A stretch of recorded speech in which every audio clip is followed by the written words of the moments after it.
Hello, Georgia, here I come again. So today I would like to address rural poverty in my district.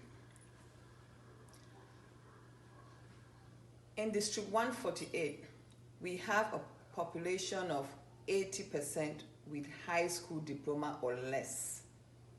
Because we have 60% with high school diploma only, and we have 20% with less than high school diploma, which means they dropped out of high school in some time of their schooling. So we have just 20% of the population with some post-high school education, which means some type of trade school or college education. So when I heard that my opponent agreed and signed and voted a bill that allow cuts to education in this district, I was beyond heartbroken. I was saddened by it because as a mother of 2 children, I want better quality education for my children and for others. And I don't see how that is going to happen with less money going to the system when we are expecting more, especially during time of COVID. And just the general knowledge, as we all know, the fastest way out of poverty is higher education. So how are these people in the rural areas, most of them poor, what chance do they have to ever get out of poverty without education?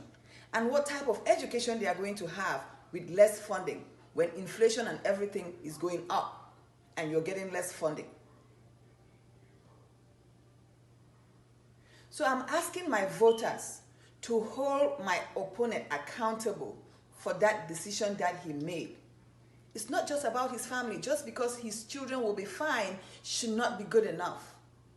He should be held accountable for those decisions that he made because he had an alternative to tax big tobacco, to tax the PPE companies, and to allow funding for education to at least stay the same, since the schools were doing so much extra with keeping the children protected as a result of COVID. They had to pull a lot of funds that was not allocated for that purpose. Instead, they allow funding for education to be cut. I just don't understand it. Where is the hope for us moving forward with all this global education when everybody is fighting to know more, technology-wise, engineering-wise, and yet we are giving less budget to education, and what do we expect to come out of it? So I'm asking the voters in District 148 to hold all those that are currently, or those who voted for that budget cut, accountable and let them know time's up. You've got to go. And if you believe that education, quality higher education is the fastest way out of poverty, and that the current people that were put in that Senate and in that House voted for cuts to education for up to $1 billion, then it's time to vote them out. Please go to my website at supportforreginaawung.com and check me out. Follow me at Twitter at AwungRegina. Follow me on YouTube at supportforreginaawung.com and Support for Regina Awung, and also on Facebook at Support for Regina Awung.